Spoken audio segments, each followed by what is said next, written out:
What's up, guys? It's KB. Make sure you subscribe to the Underground Sports Philadelphia YouTube channel. Click the bell icon down below so you don't miss a single video from us.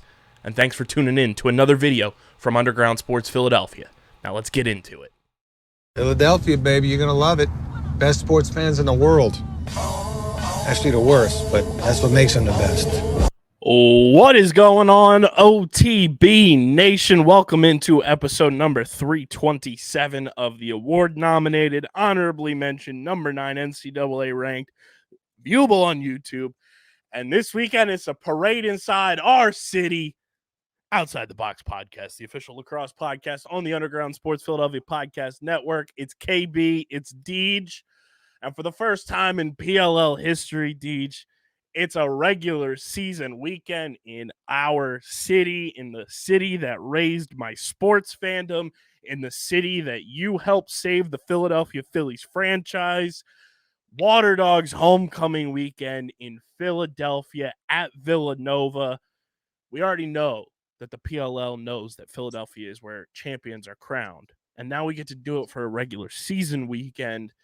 And I can't tell you how excited I am because it's also on top of that. If you missed it, we're gonna dish it out for the people right here because we haven't talked about it on the pod. But if you missed it, we got a little bit of breaking news for you if you live under a rock. Because guess what, everybody? Guess what? The PLL's letting us do it again. OTB Live is back for a second consecutive year during week 3 of the PLL regular season in the Premier Zone in Philly.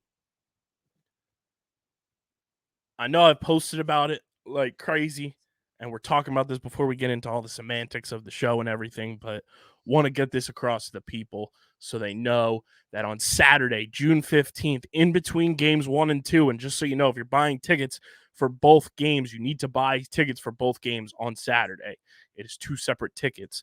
But in between games 1 and games 2, at about like 5:45, 6 o'clock, in the Premier Zone, myself, DJ, Chase, CFO Margie on the cameras, making us look good, and potential lineup of guests to be announced.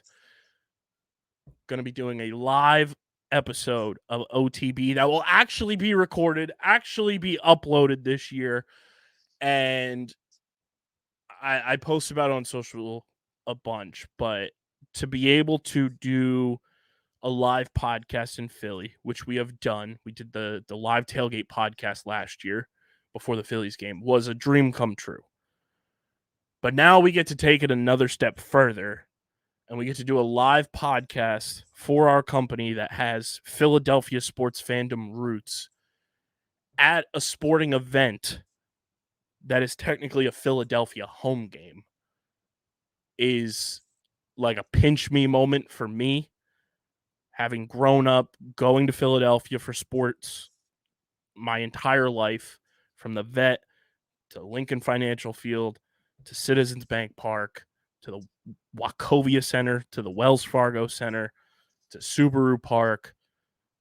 It's truly like a dream come true, and it's a moment that like it's probably not going to fully sink in for me until we're done like doing the episode and like everything winds down on Saturday and probably through Sunday.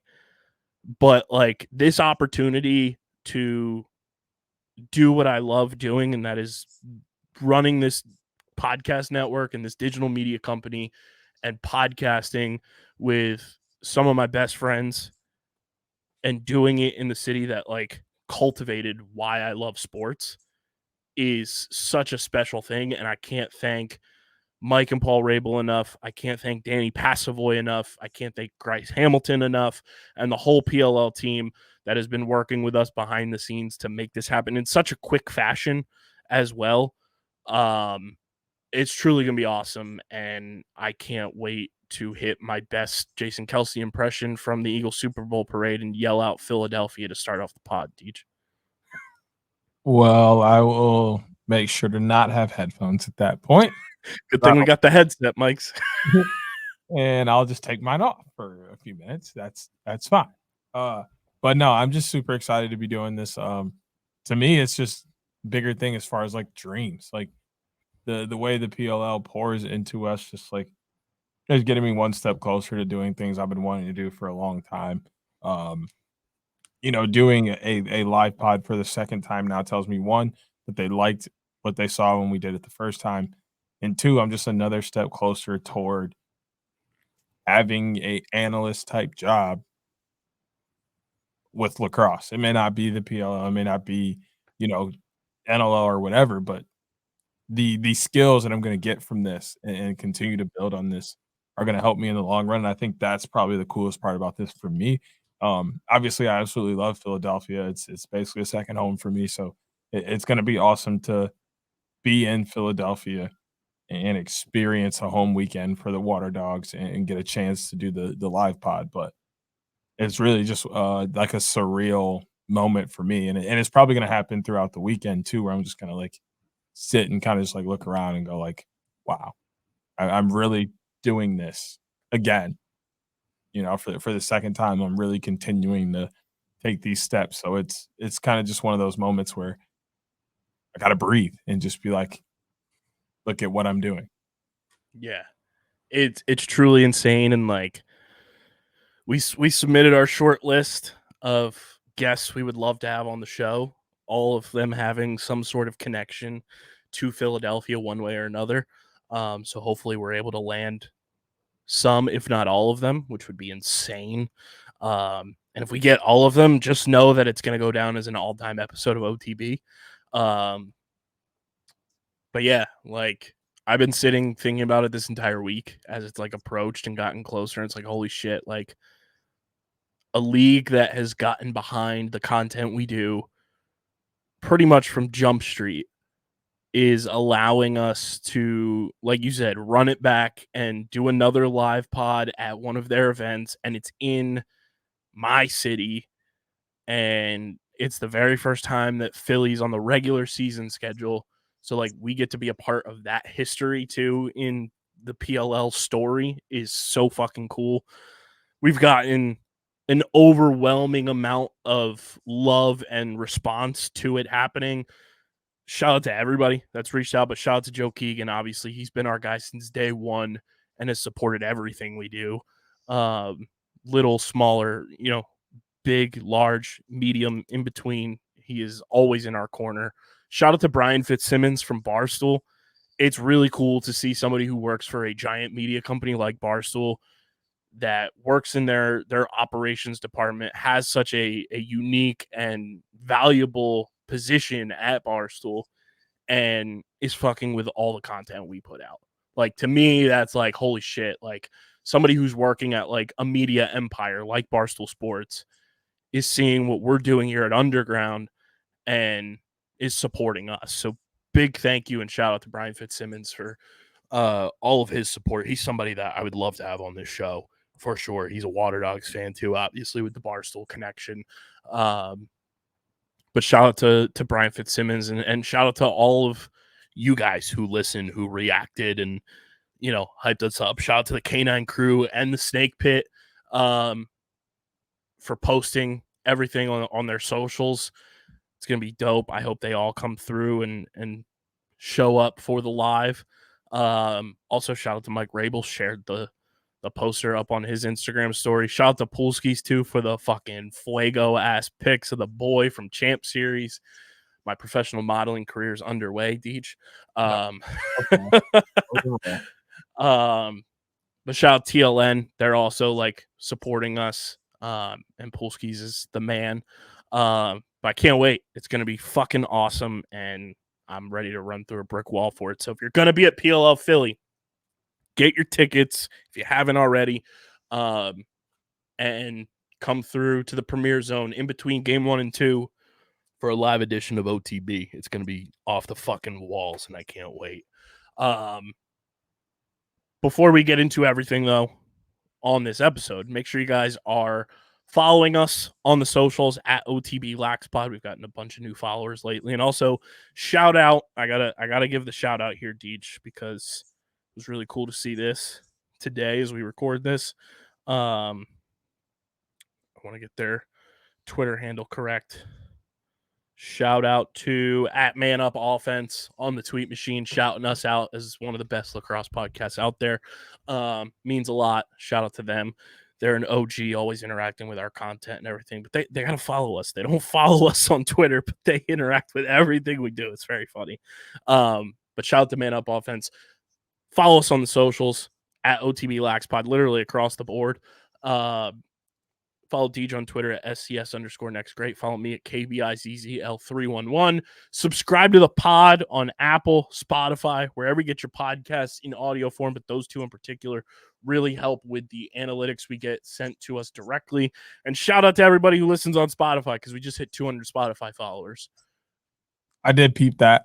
That's 200 Spotify followers. That is the milestone that we have been slowly climbing towards, and I refreshed the page today. I was looking at some of the data over the last couple of weeks, and we hit 200. So there's 3 new followers that have come through in the past couple of days. So shout out to the 200 of you that follow on Spotify. I know a bunch of people listen on Apple. A bunch of you guys watch on YouTube as well. Keep subscribing. Let's cheers to the next 200 on Spotify. Let's keep it rolling. Subscribe on audio platforms. Subscribe to the Underground Sports Philadelphia YouTube channel, youtube.com/@undergroundsportsphiladelphia. That is where you get full video episodes of this show every week, full video episodes of every show on our network, clips, shorts, live streams. That is where OTB Live will be once we get it edited and uploaded and everything. Because, Deej, guess what? We're bringing 2 cameras this weekend. We're going to have multiple camera angles to edit together, which is going to be awesome. And that on the means YouTube. That means you're going to for sure get my good side. We're going to get all them angles. I ain't mad at it. Good side. You look like me. Both sides are a good side, so I guess it don't really matter. You're gonna get the my both front-facing side is my best side. All my sides are good, so you're gonna get the best of all the worlds. Smash the like button on this episode. Leave a comment down below. Let us know if you're coming to PLL Philly. And of course, click the bell icon so you know whenever we have new videos up on the channel. DJ, we're at 807 subscribers.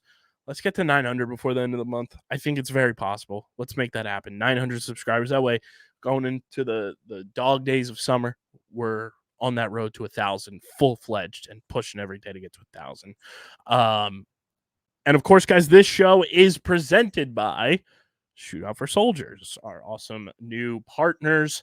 They have an event this weekend as well, going on in Ohio for one of their premier events. Still time to register, if I'm not mistaken, by the time you guys are listening to this. So definitely register if you're in the area for Shootout For Soldiers, Ohio. It's going to be awesome. The all-goalie game is going on, I believe, this weekend, Deej, in Ohio, where it's just all goalies on the field. Going to be absolutely electric. And we also have an awesome salute to service veteran of the game. This week, they're not a veteran. They are in the Army National Guard Reserves for our Philadelphia salute to service member of the game. And it is Donnie Powell. So we're going to be doing an awesome bit of content on Donnie Powell on our social channels coming up. That's going to be very awesome. Can't wait to piece that together for sure. But Shootout For Soldiers have been a huge part of the lacrosse community for well over a decade. And it's all about bridging together community through the sport of lacrosse. And if you have not been to one of Shootout For Soldiers events, you're missing out. It is truly one of the coolest events I've been to. And their mission is to use lacrosse as a platform to support American veterans and foster community engagement. With over a decade of dedicated collaboration from local communities, lacrosse players, and the U.S. military, Shootout For Soldiers has emerged as a highly regarded industry partner, offering an unmissable and eagerly anticipated event. They've raised over $5 million to date on something that was established in 2012 as a high school project from our guy, Tyler Steinhardt, RJ Kaminsky, part of that as well, and Brett Roberts, 3 very familiar names in the lacrosse community. This event has experienced remarkable growth in both reach and impact and has raised, like I said, over $5 million to champion veteran service organizations with unwavering dedication to their mission. They've had over 7,500 attendees, over 2,500 players. It is truly awesome. Click the link in the description, register for a premiere event, see if you can volunteer for an event. If you're not trying to play, volunteer for one of the events. Also check out their, I want to get the name of it correct. Their deployment kits, which is basically bringing Shootout for Soldiers to your community and being able to put on the event for yourselves if they're not coming to a city near you. And also check out all the information for around Veterans Day for wall ball for warfighters. It's all on their website. The link is in the description. Click it, check it out, and see if you can make it to a Shootout for Soldiers event, because it's truly like one of the coolest events I've ever been to. And you will think about it and remember it forever. It is that cool of an event if you're able to attend. But check out all the ways to help support Shootout for Soldiers in the description, and shout out to Shootout for Soldiers for being our presenting partner of the pod.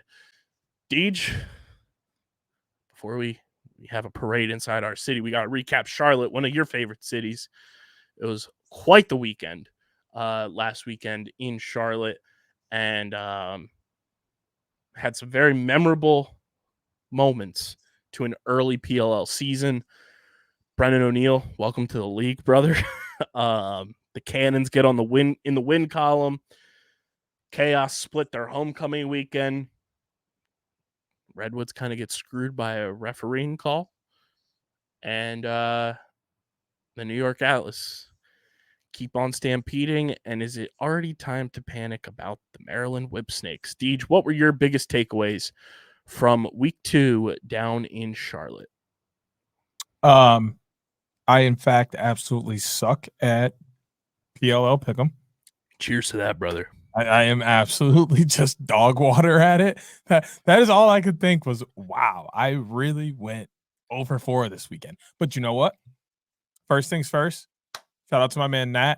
I ran into him this weekend. He flew back up and coached his son and everything in the tournament, the Midwest Prime tournament in Lebanon, Ohio. So we talked for a little bit, and that you guys won. No big deal. Hey, oh, come on. No big deal. Back-to-back champ at the Midwest Prime, like 2 years in a row. Trophies are back here in Kalamazoo, Michigan. No big deal or anything. And he did catch one of our games and saw us pull out a decent victory. We ended up winning this one in overtime, actually. Our championship game went to overtime. It was nice. But yeah, I ran into him and we talked about the last couple minutes of the game.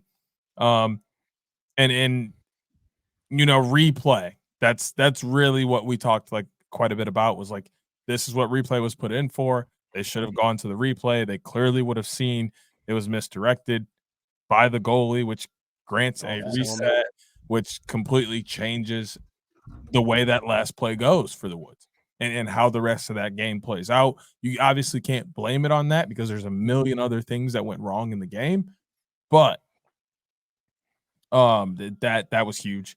That was one thing that, because that kind of just started you know what, that started the weird vibes for the weekend. Because the very next game was the weirdest masterclass we have ever seen. We saw 2 different teams have all-star games at once. We were talking before we started recording. We both said it's one of the best PLL games we have watched in recent memory. 14-7 going into the fourth quarter. You have a 10-goal quarter and then winning in overtime. Come on. Talk about weird. Talk about vibes. Awesome to watch. Insanity. And I hope tons of people got to see that. And I know it's a regular season game, but I do want to ask you this. Where do you think this ranks in terms of like PLL classics? I think it's got to be top 3. I think you put it behind. And granted, I should say like excluding like the playoffs, because that's kind of a different beast. No, that's where I'm going with this. No, number 1 for me is that first championship where Rambo got topside on Landis. Like, sucks to be a Woods fan, but That's probably the best game the PLL has seen to this day. Right behind that is, I think, last year's championship game. I thought that was really good.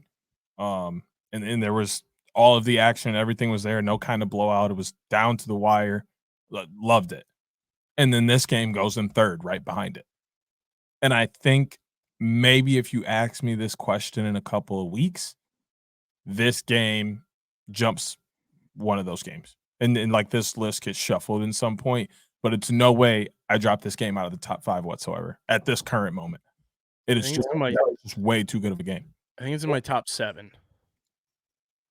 I wish I had other games that I would want to put because but I put the, and I know it's 6s, but like it's still PLL affiliate. The PLL Championship Series championship this year was no, we're not doing that. That game. That is the line. That is the parameter. No, 6s is a whole separate list, my guy. It's a PLL game. I said PLL Classics. No. That's a whole separate list, my guy. I said PLL Classics. I can deal with sliding the playoffs into this, but we're not doing that.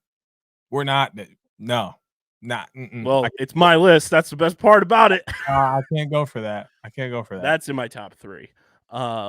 I can't. That's the top 3 lacrosse game I've ever watched. I just can't go for that. I'm sorry. But I mean, welcome to the league, Brennan O'Neill. Remember when people said he shouldn't have gone number 1? Yikes. Man, I wasn't listening to Yikes. Ever. I tweeted it during the night. I said, hey, that guy Jeff Teat had a pretty slow start in his first PLL game, and he turned out to be just A-okay.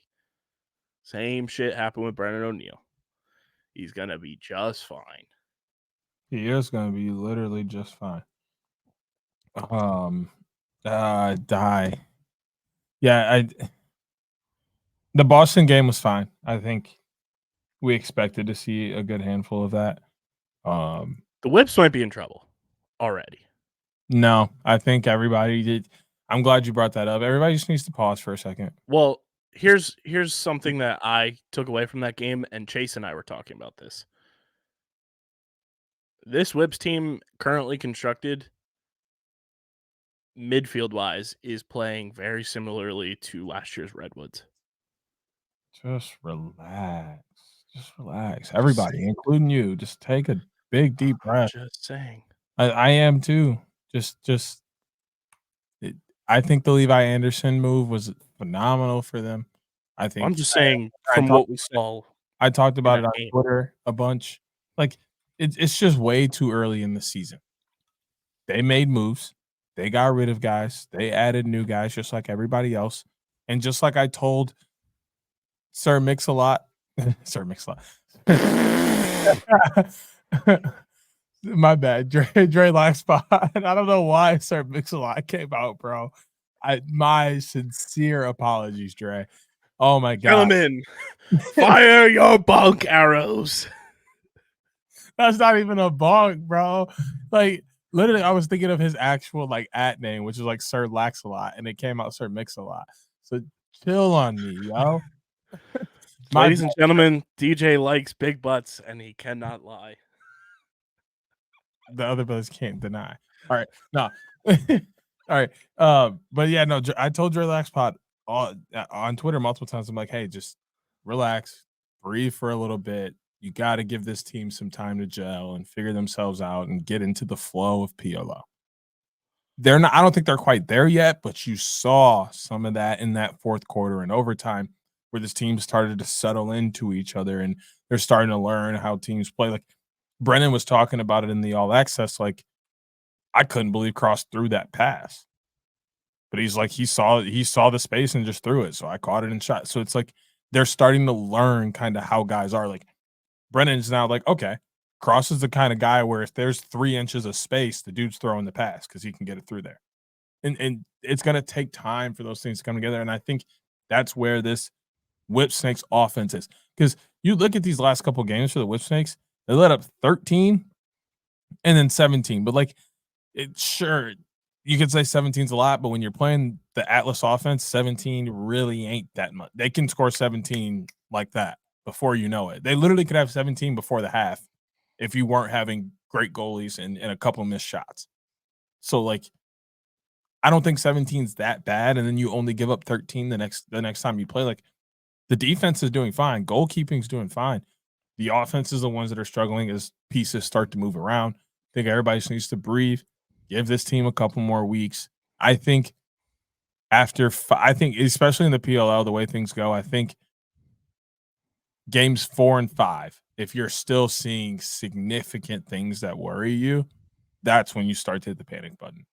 I think you can have some worry right now, some concerns about how the team is playing, how it looks, but I don't think you can quite panic until it hits like that middle of the season point where it's like, okay, if we lose another game or two, we're talking more about our draft seeding and draft pick where we are rather than are we going to the playoffs or not. Can I tell you the Whipsnakes' upcoming schedule in their next 3 games, including this weekend against the Waterdogs? I mean, sure. Waterdogs this weekend, obviously. In Minnesota, they play Atlas again. And then in Boston, they play the Archers.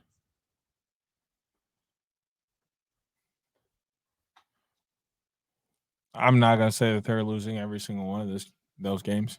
I honestly could see them getting at least 1 win.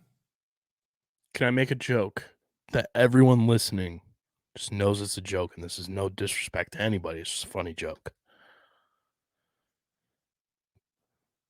The Whipsnakes could really use somebody like Will Manny right now. No, I don't think that. I don't think that would. You're hilarious, bro. Truly hilarious. I wonder where they could find somebody like Will Manny. I don't think that would change anything.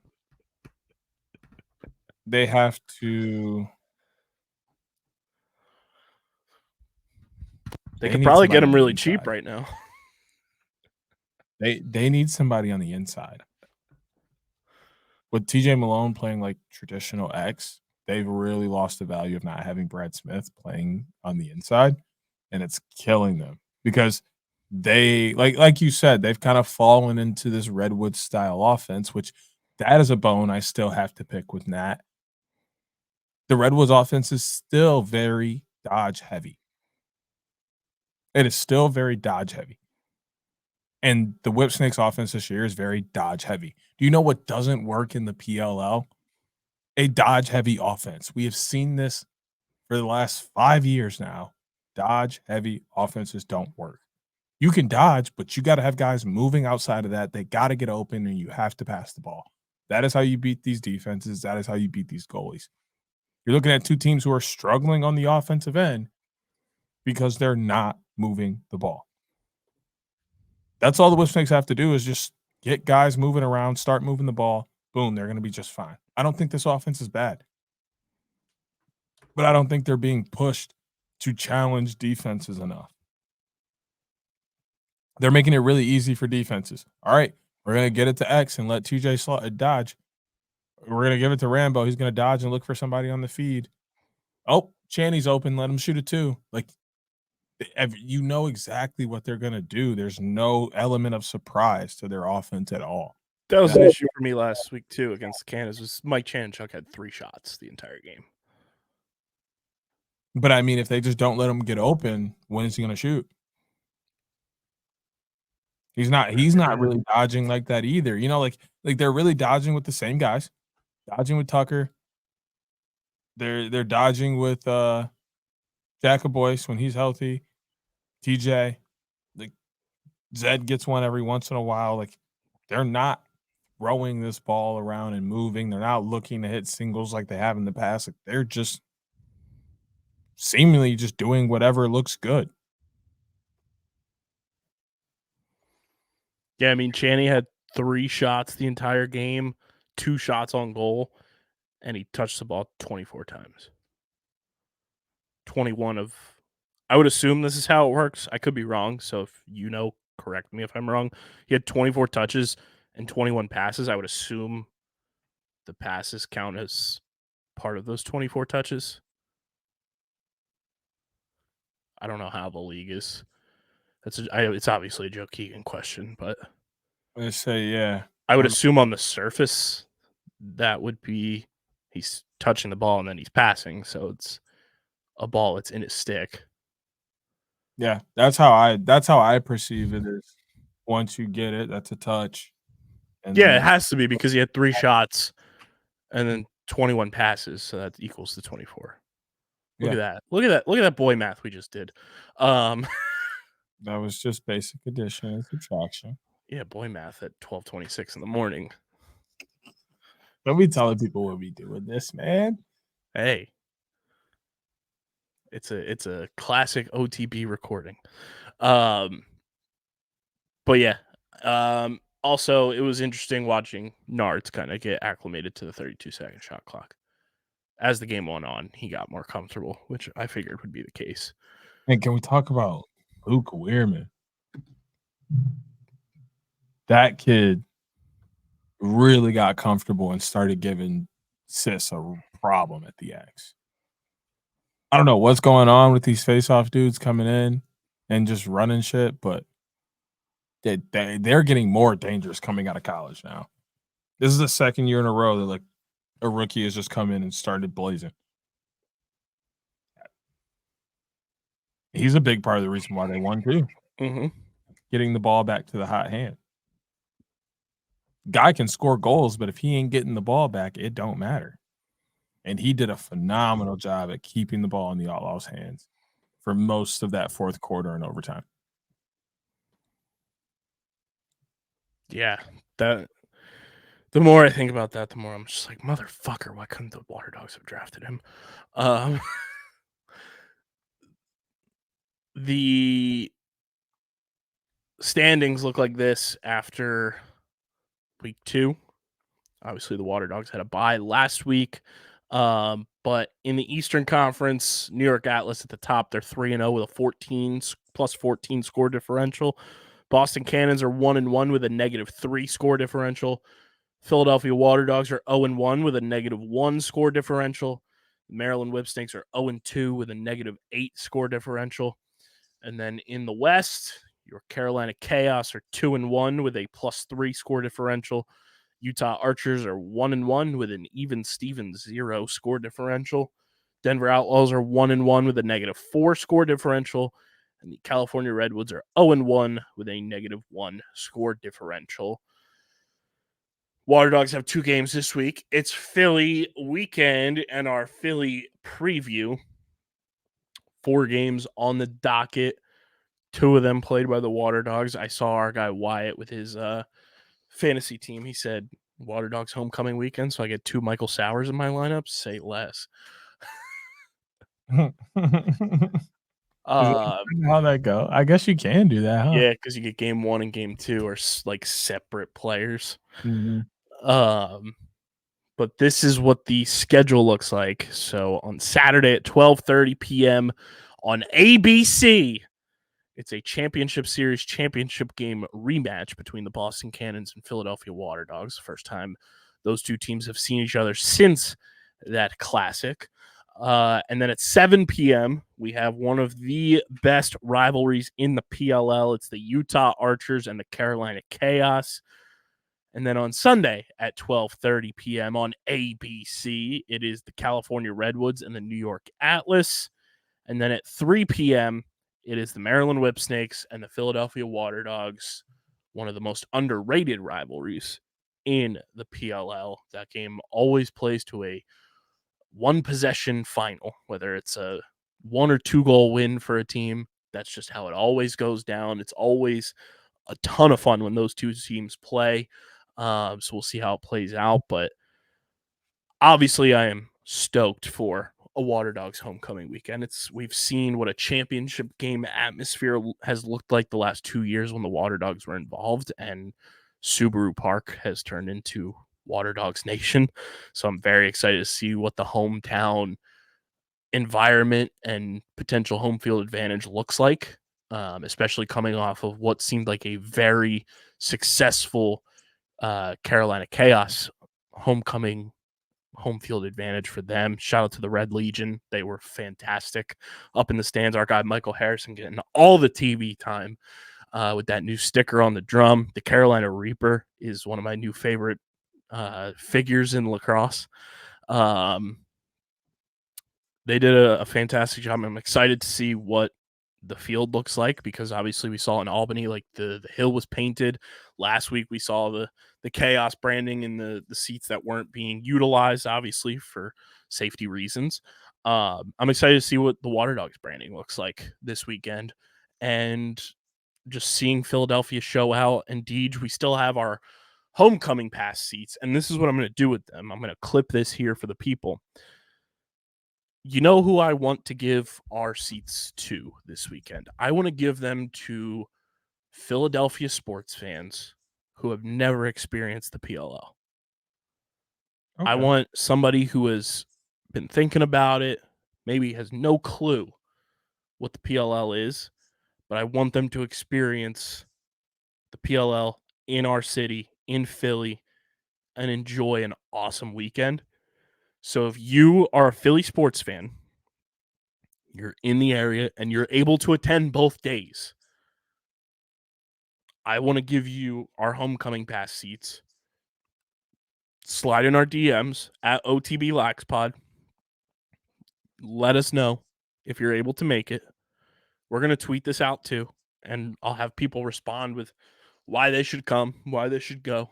But I want to give it to somebody who has never been to a PLL game before, because I want them to get that firsthand experience of attending a PLL game for the first time. And I think it would be genuinely awesome to see a Philly sports fan fall in love with a new team in our city. So that will be the criteria.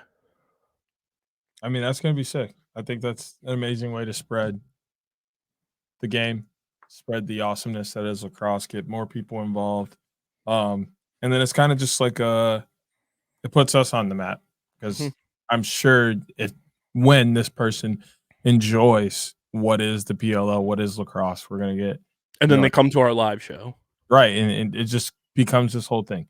And it's possibly, friends for a lifetime or whatever.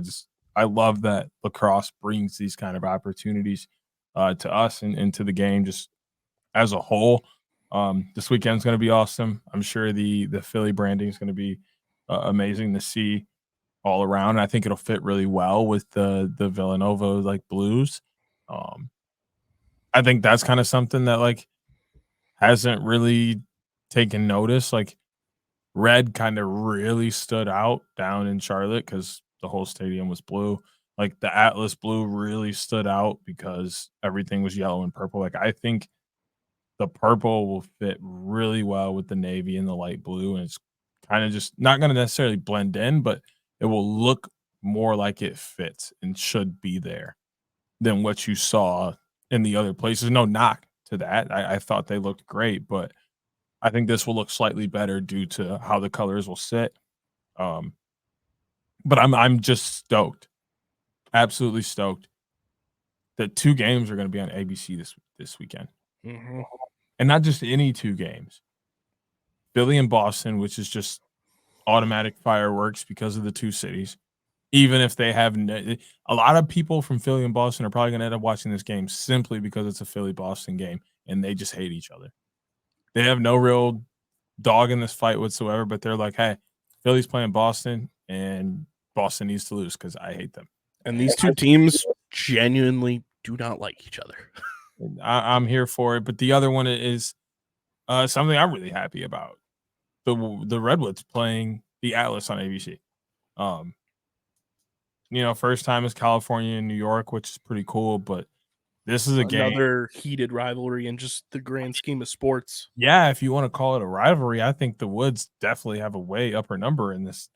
I'm just saying, California and New York. Yeah. Oh, yeah. I mean, LA and New York, even though this isn't necessarily LA, but that's a vibe and always has and always will be.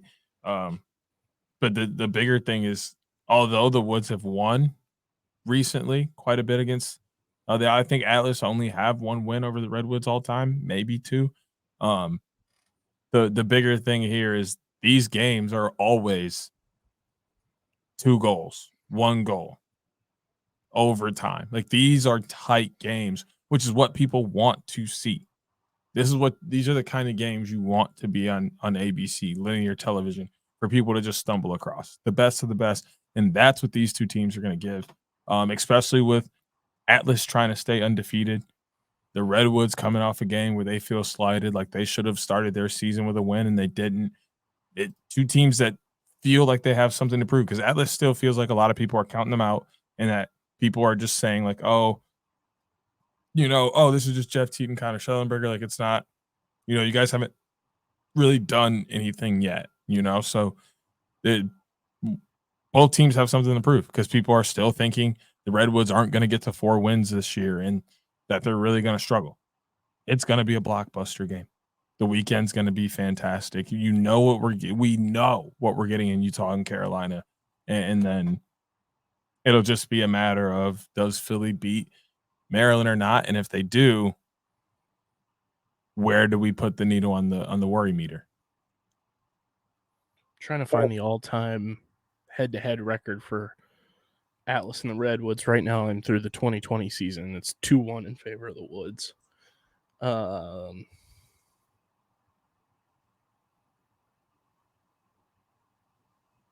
I think that's only the last 3. 2-2 now.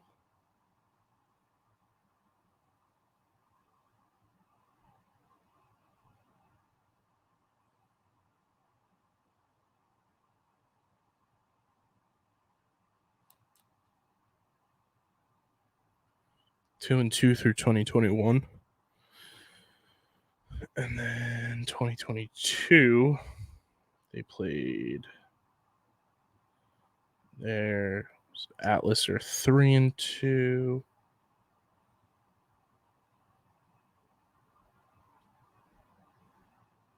Are really gonna go stat line?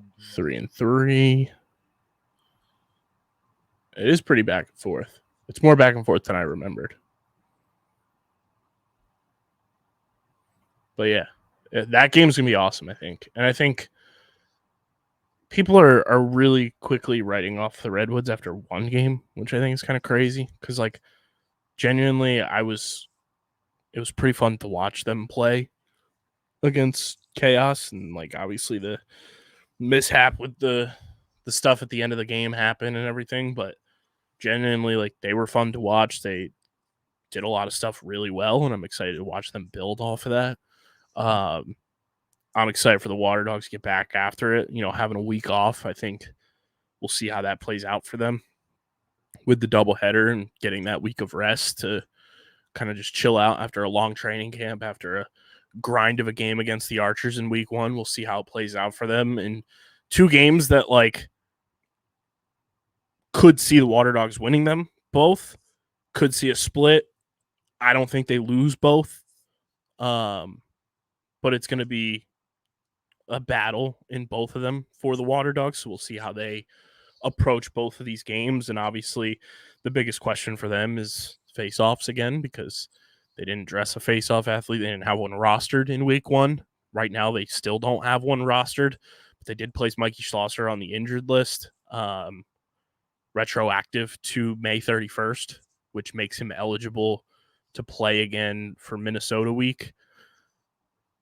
We'll see how that plays out. It sucks for Mikey. I don't know if they have plans to sign anybody. I don't know how that affects the overall roster, but I feel like we would have seen a move happen the day that all the other moves happened if they were. So that's kind of concerning to a degree. So we'll see how that plays out. Because I genuinely just don't want them to diminish what Zach Currier can do in the grand scheme of the season by not dressing a face-off guy.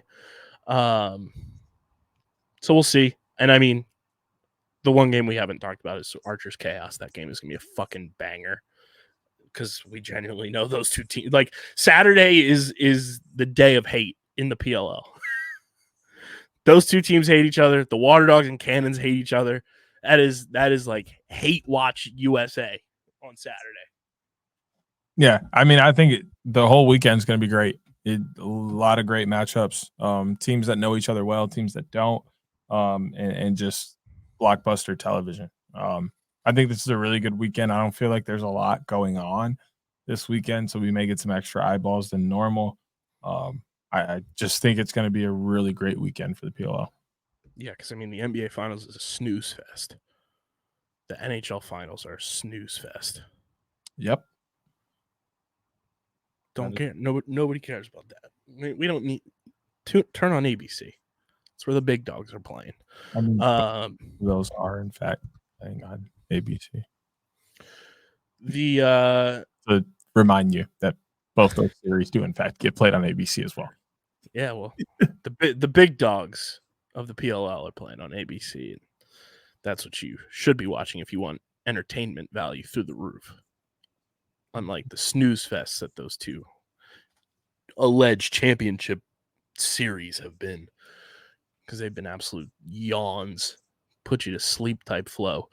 DJ, I think without any further ado, we head on over to the pick pond, feed some ducks, and give the people the PLL Philly picks of the week, powered by Kenwood Beer, Philadelphia's light lager. It is the official beer partner of Underground Sports Philadelphia and the Outside the Box podcast.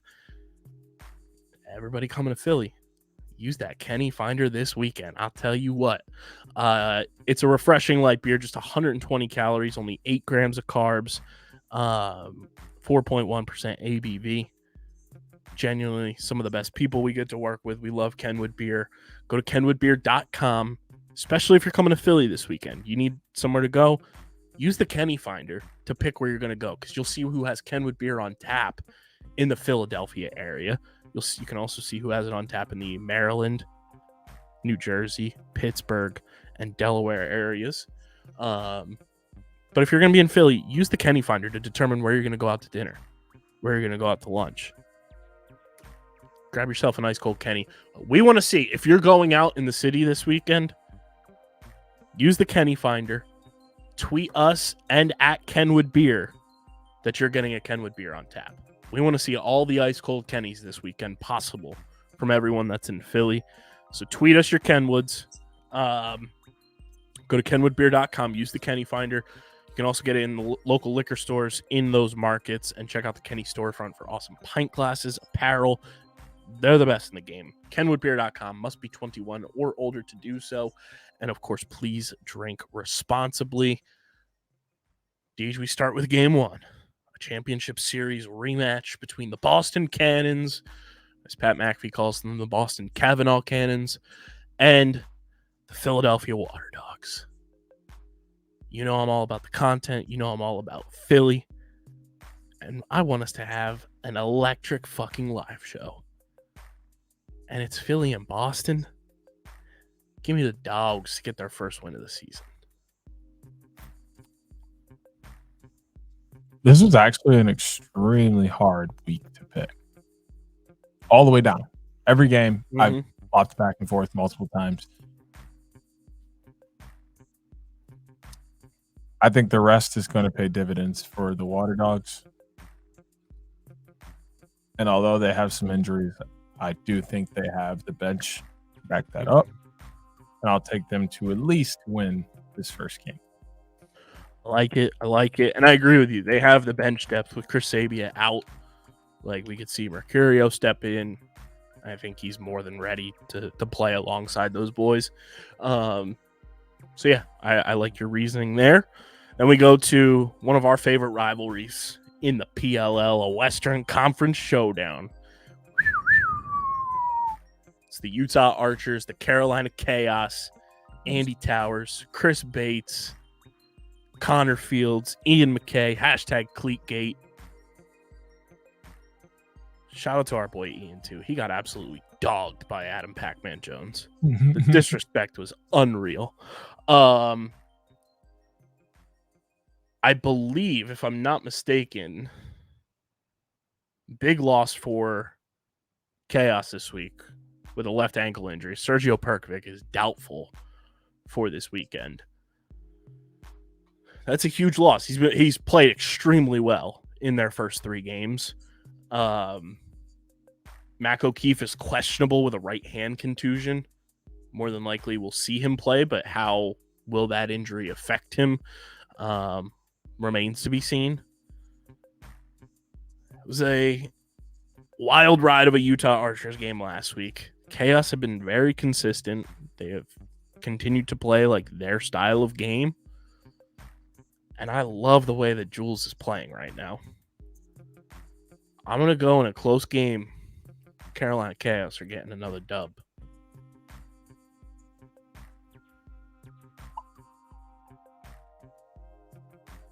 One thing teams don't like to do is lose games they shouldn't lose, and to be plastered everywhere. Think about it. For the last 6 days straight, we have seen nothing but how good Brennan O'Neill was. The Archers, they're going to be feeling that in Utah. They don't like that. Nobody a lot of Philly guys on that Archers team, too. This is a homecoming as much for them as the Waterdogs. I'm a big bounce back guy. I think a lot of teams bounce back after a game like what we saw from the Archers. And as much as it pains me to go against Chaos, something's pulling me to the Archers. It would not shock me if the Archers win this game. I'll say I think this game is a one possession game most of the entire contest. Yeah, I wouldn't be surprised the other way around if Chaos pulls this was probably the hardest game of the weekend to pick.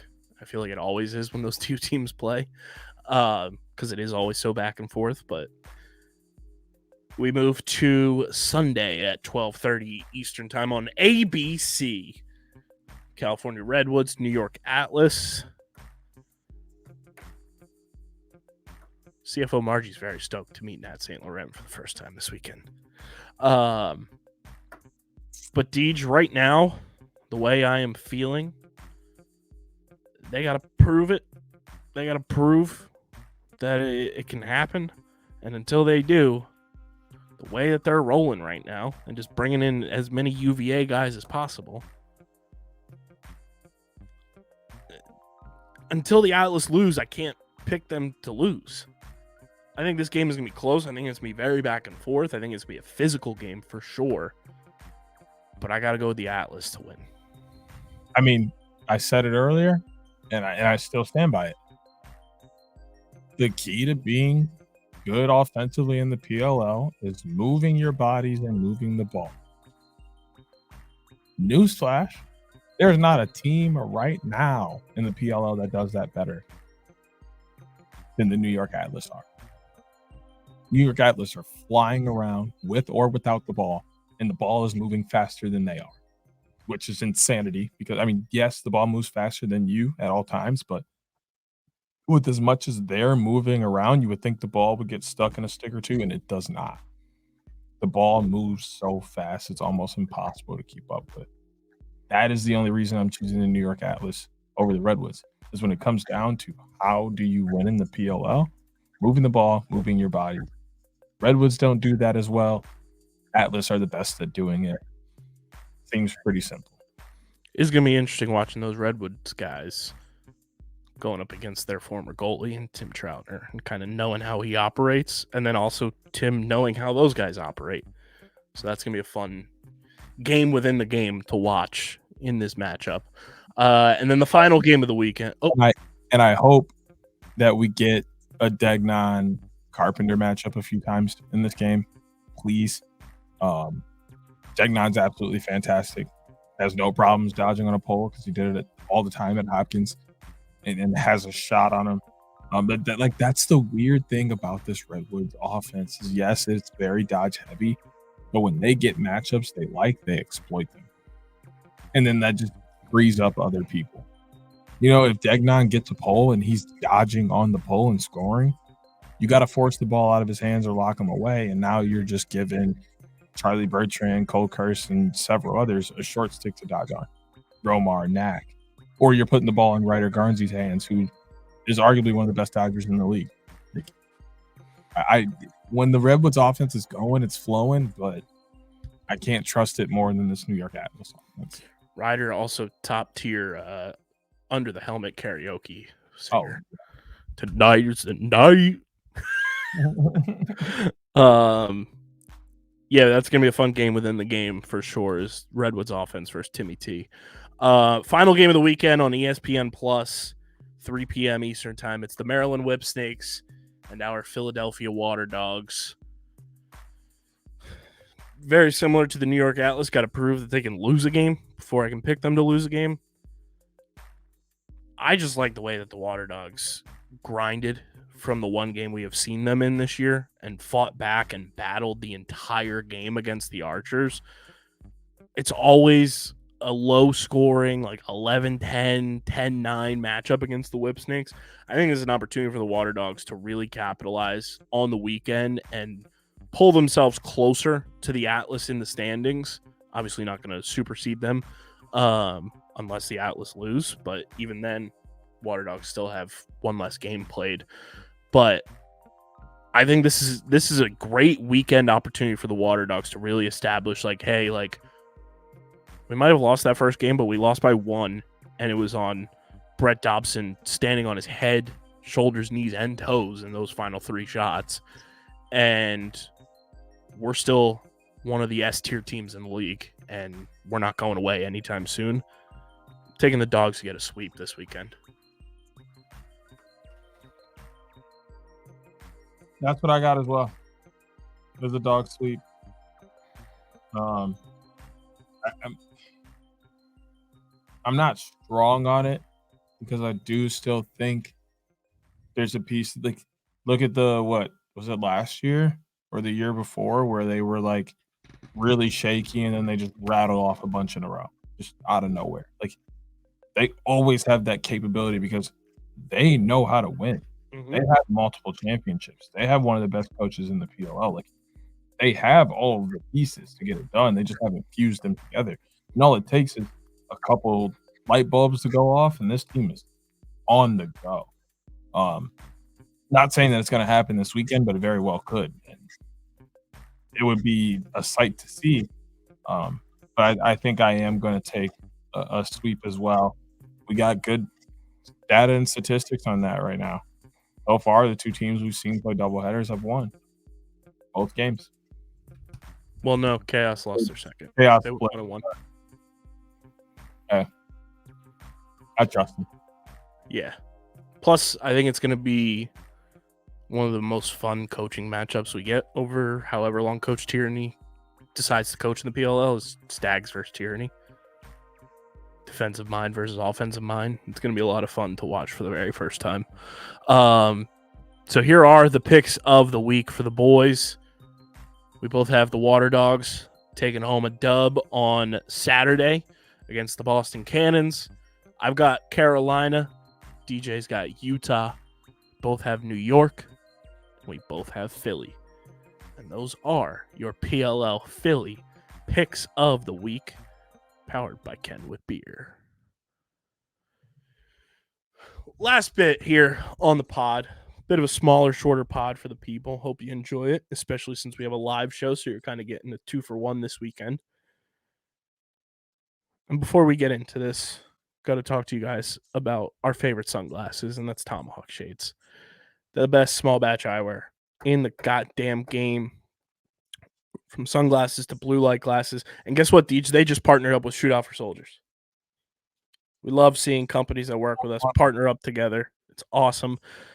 Best eyewear in the game for a fraction of the price of the big eyewear companies. From sunglasses to blue light glasses. DJ and I are going to be rocking our sunglasses all weekend long. It's going to be a beautiful weekend in Philly. Got to protect the eyes from the sun. And there's no reason for you to be spending hundreds and hundreds of dollars on sunglasses when you can go to Tomahawk Shades, get a better quality product for a fraction of the price of the big eyewear companies. Go to tomahawkshades.com or download the Tomahawk Shades app in the App Store, Google Play Store. When you go to checkout, use code USP for 25% off your order. That's code USP for 25% off your order at tomahawkshades.com or in the Tomahawk Shades app. And also, want to tell you guys about our PLL app code. Guys, the PLL app, Deej and I use it all the time. Chase uses it all the time. Hoots uses it all the time. It's where you can go head-to-head with us in PLL Fantasy and a bunch of OTB Nation in our group. Join our fantasy group. It's where you get articles. You get all the press conference videos. You get literally anything you need from the PLL in the palm of your hand in the PLL app. And we've got an app code because the app is gamified. You earn XP in the app, gets you awesome perks. Like you get to the level that Deej and I are at, you get a nice little discount in the PLL shop. Go to the App Store, Google Play Store, or PLL.app. Download the PLL app and redeem code OTBPOD in the redeem code section, OTBPOD. You get 500 XP in the PLL app on your account. That's PLL.app.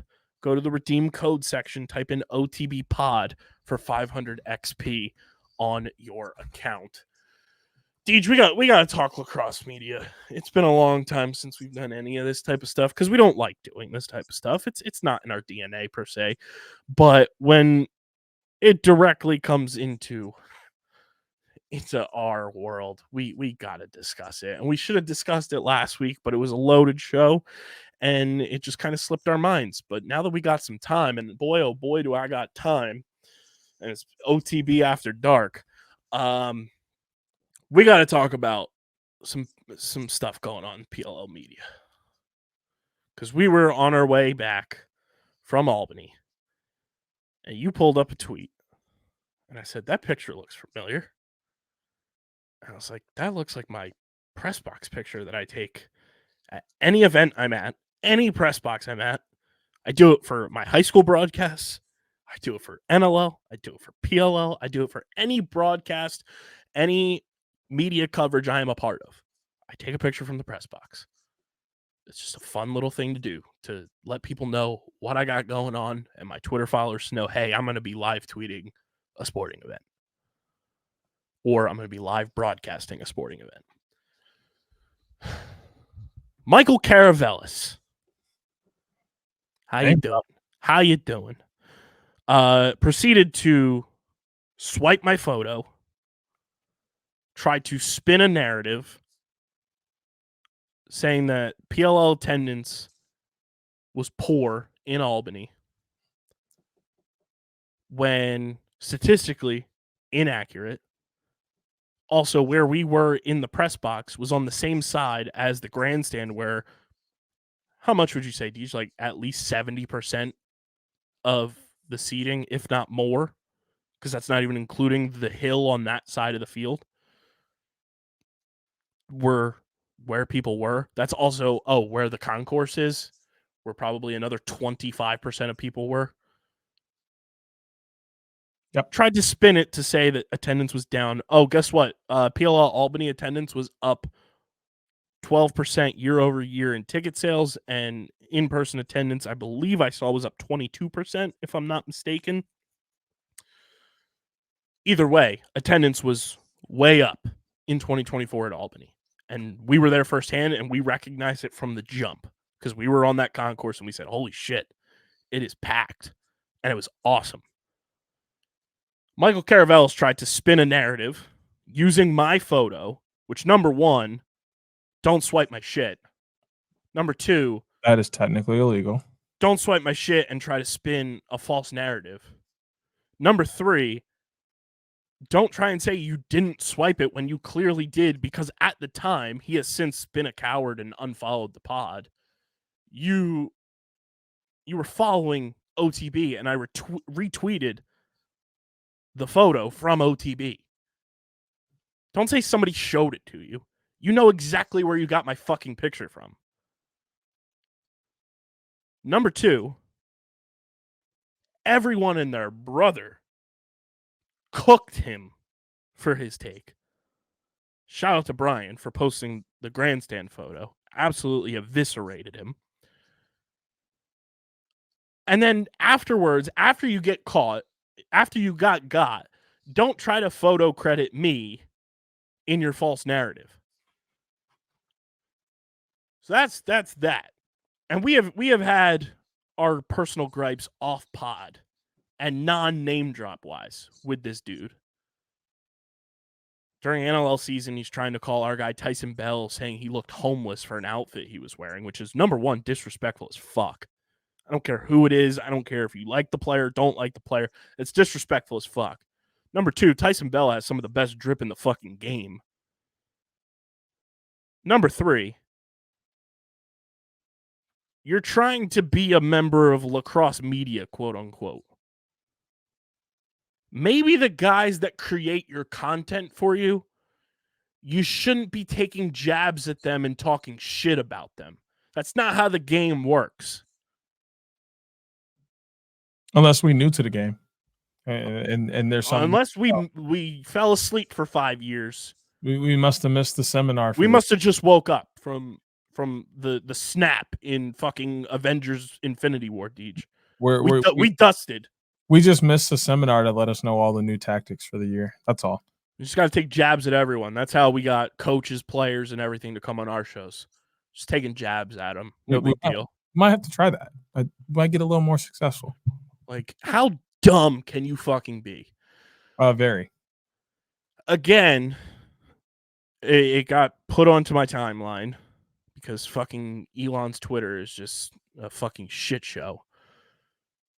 It is very funny to me how year over year, tons and tons of people utilize a template that over 4 years ago, myself and the original co-host of this podcast, Dominic Ponteri, our guy, saw you and Dom having a little bromance on Twitter this week too. That was very fun to watch. Yeah. That was like SpongeBob Worlds Collide. The homie, he knows what's up. Dom's the best. For all y'all that need to know, we bonded over the fact that LeBron James is far better than Michael Jordan and anybody else who's ever touched a basketball. But I'll say that boy Wemby got potential to pass up. Dom is that dude because he's the reason this podcast exists. That too. Dom and I on episode 106 of the Outside the Box podcast. We love you, Dom. Which occurred in January of 2020, if I'm not mistaken. It happened in 2020, over 4 years ago. We truly sat on an episode and for close to an hour laid out the blueprint for whatever video game company wanted to stroll along and said, hey, this is how you do it. This is how you make a new age lacrosse game for a video game console. We said you'd have the ability to choose an NLL career, a PLL career, or both. You start in college so that you have a chance to win a Tuaraton award. If you don't play NLL, you have the winter off and you're training and doing stuff in that sense, trying to get your PLL like stats up. Vice versa. You won't play PLL, you just choose a box career, same thing. It's very funny when people online use that template and think it's an original idea. Was ours an original idea? Who knows? But it was one of the first because it was in year 1.5 of the PLL's existence. I even think, if I'm remembering correctly, I could be wrong. It's been a while. 4.5 years is a long time, Deej. I think we even said like you'd have the ability to choose if you wanted to play MLL or PLL. Because that was still an option at the time. It's very funny when Michael Caravelis is coming out and just spitting bar for bar, stealing our whole fucking flow, word for word, bar for bar. Shout out Soulja Boy. And just posting it on the timeline, thinking it's original. It's just so funny to me.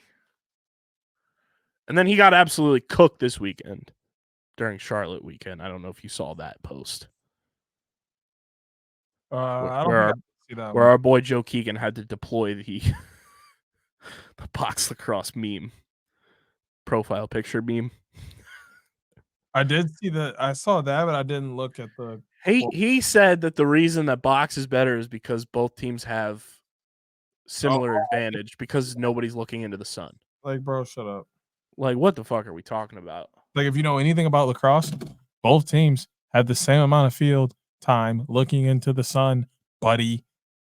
So it's no real disadvantage. He probably thinks arena football is better than the NFL. Like, I'm gonna be honest, the only way that could possibly be a disadvantage is if it's close in the game and you get the bad luck of looking into the sun in the fourth quarter. But you got to put a little tilt on your helmet, maybe throw a visor on it, whatever you got to do You make it happen. Like that, you don't make excuses. You can say the same thing about lights inside. Mm-hmm. Lights throw people They're off. all over.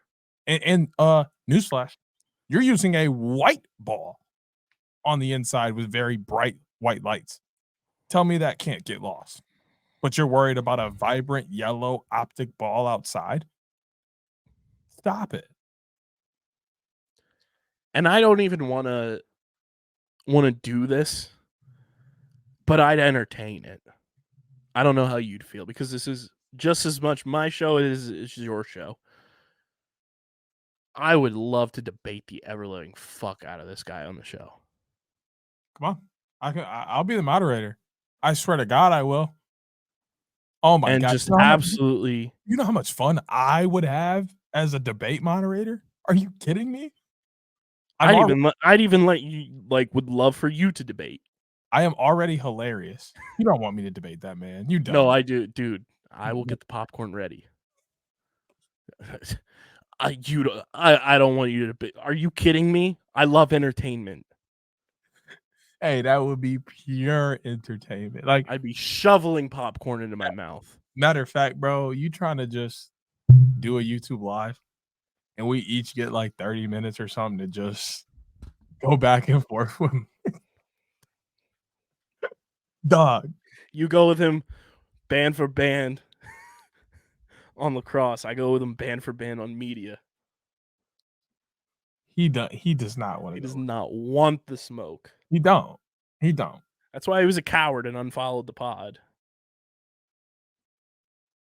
We love admirers on this show, by the way, because we know that he's still stalking.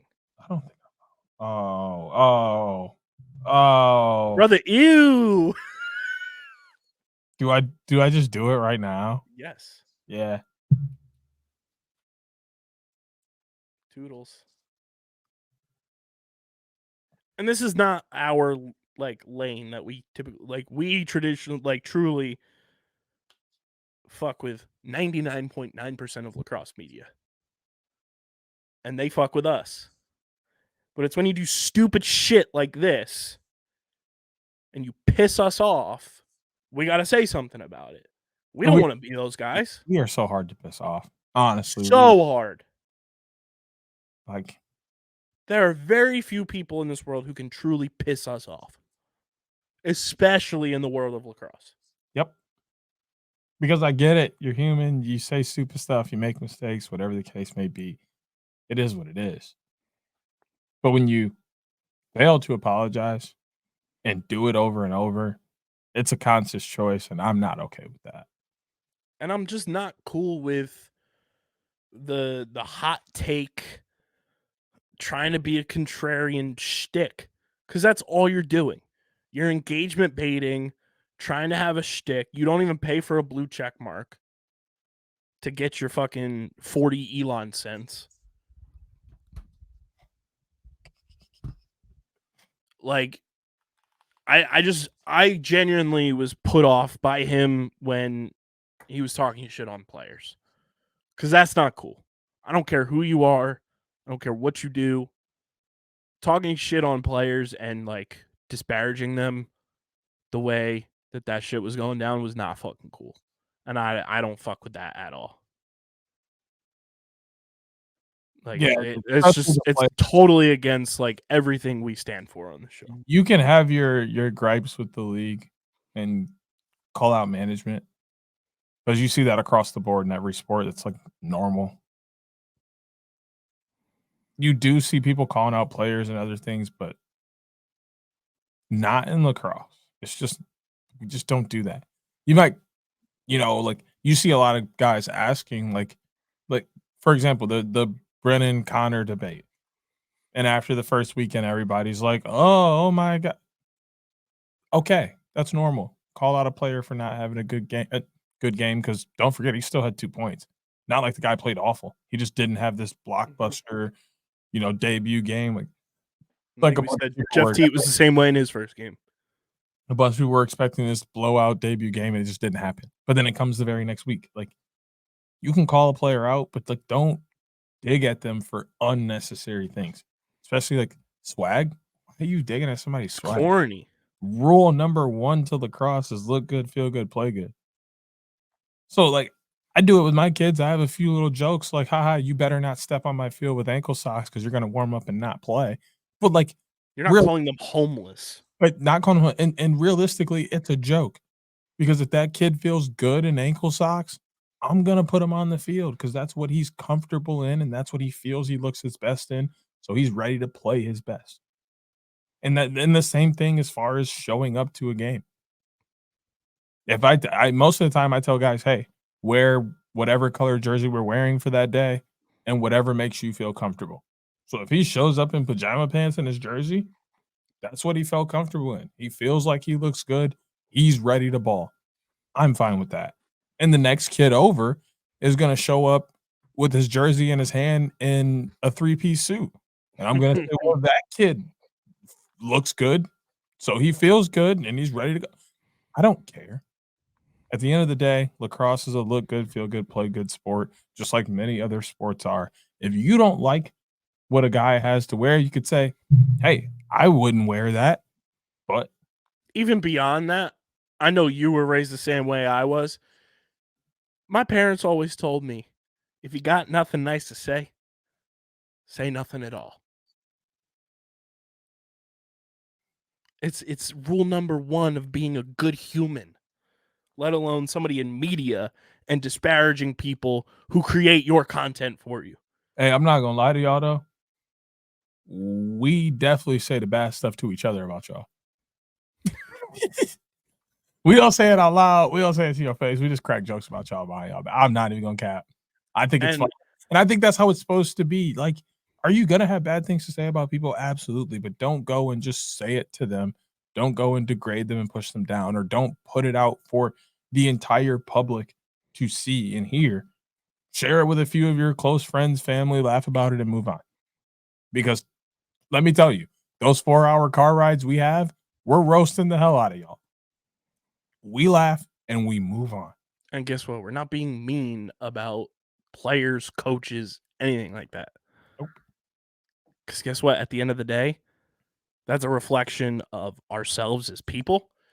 And if we treated those people that way through and through, they would never fucking come on the show again. There's no need for it.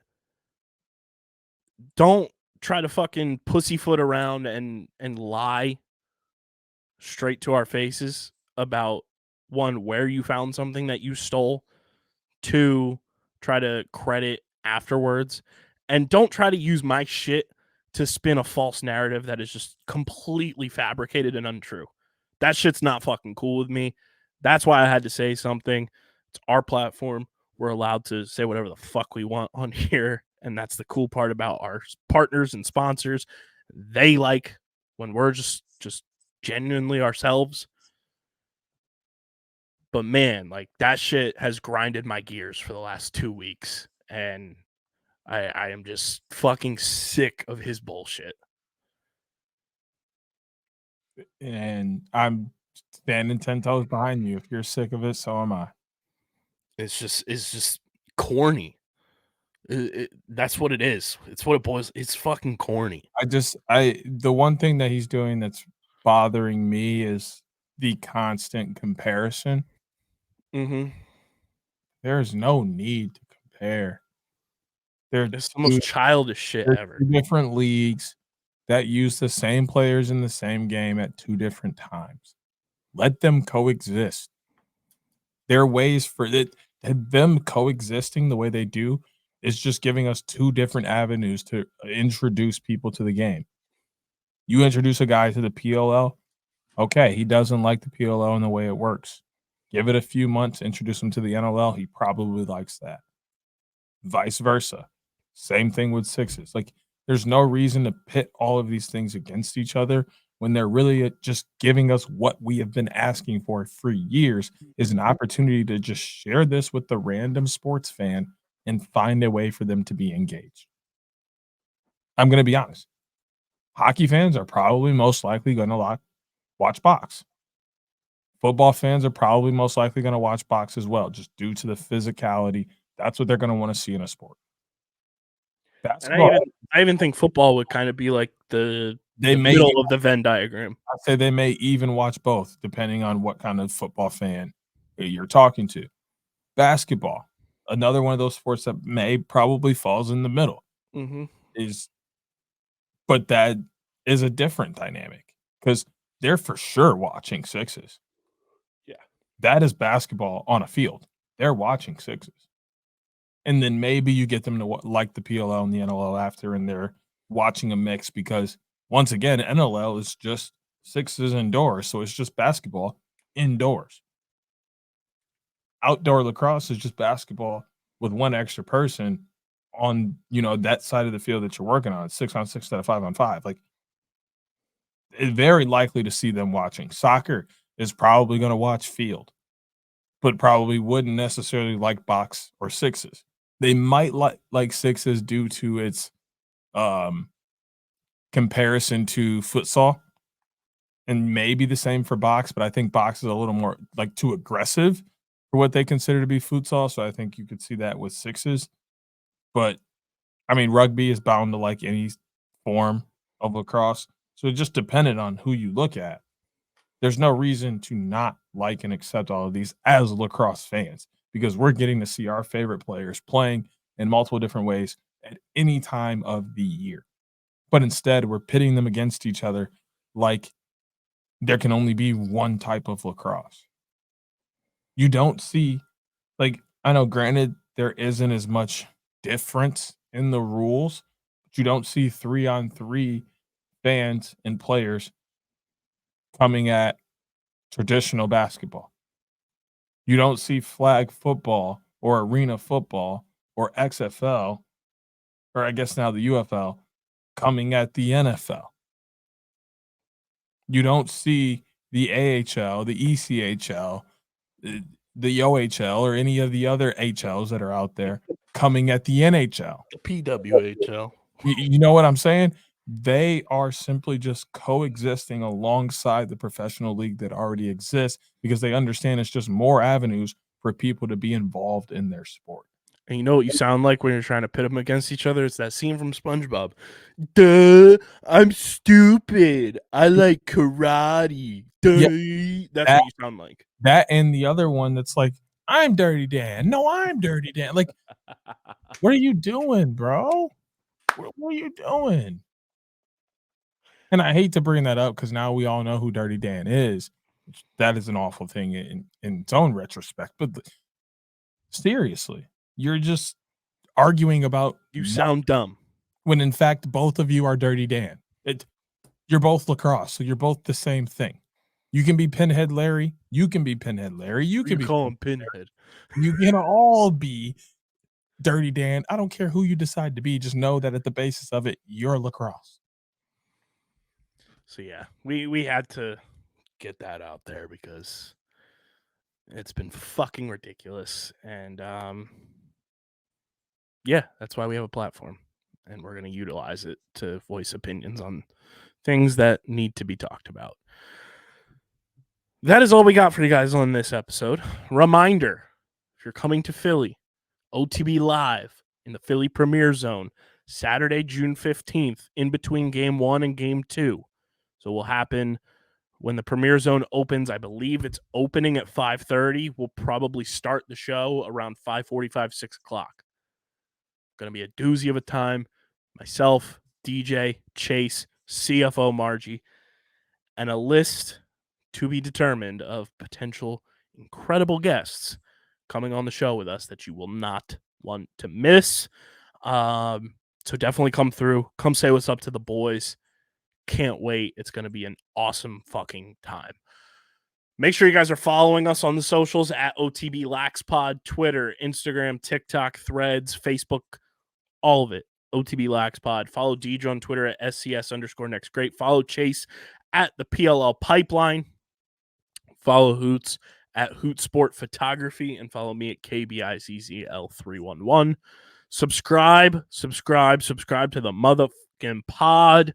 Apple, Spotify, leave a 5-star rating and review. It goes a long way for helping the show continue to grow. Cheers to the first 200 Spotify followers, and I know there's a bunch of you that listen on Apple and watch on YouTube as well. Cheers to you. Here's to the next 200 Spotify followers and beyond. But keep subscribing on audio and subscribe to the Underground Sports Philadelphia YouTube channel, youtube.com/@Underground Sports Philadelphia. We're at 807 subscribers right now. OTB Live is going to be recorded. It'll be on the YouTube channel when we get it all edited together for sure. Maybe we'll release that because there'll be a lot of editing because we're doing multiple camera angles and everything. And maybe we'll see how long it takes to get edited. Maybe it'll be around All-Star, hopefully a little before, but we'll see, just depending on our schedules and everything. But it will be on the YouTube channel nonetheless. Smash the like button, ring the bell icon, leave a comment down below on everything we discussed on this episode, and subscribe to the OTB YouTube channel, youtube.com/@OTBLaxPod. Get your merch from our awesome merch partners, PHI Apparel Company. Go to phiapparel.co if you want to stand out in the crowd. Get your official Outside the Box podcast shirts, hoodies, official Underground Sports Philadelphia merch, Philly sports merch. It's all at PHI Apparel Company. They are the best. phiapparel.co is the link. It's linked in the description. And when you go to checkout, use code UNDERGROUND for 10% off your merch order. Most effective and direct way to support everything DJ and I are doing here at OTB and everything we're doing with Underground Sports Philadelphia. So go get your merch, phiapparel.co, code UNDERGROUND for 10% off your order. And this has been episode number 327 of the award-nominated, honorably mentioned, number 9 NCAA ranked, viewable on YouTube, and coming to you live from Philadelphia this weekend, Outside the Box podcast presented by Shootout for Soldiers. Best of luck to our Shootout for Soldiers Ohio squad. Have a great premiere event this weekend. Can't wait to see everything coming out of there as well. The official lacrosse podcast on the Underground Sports Philadelphia Podcast Network. For Deej, I'm KB. We will see you in Philly. Let's have ourselves a fucking weekend, ladies and gentlemen. And until next week, we're getting the heck up out of here. Peace. Peace.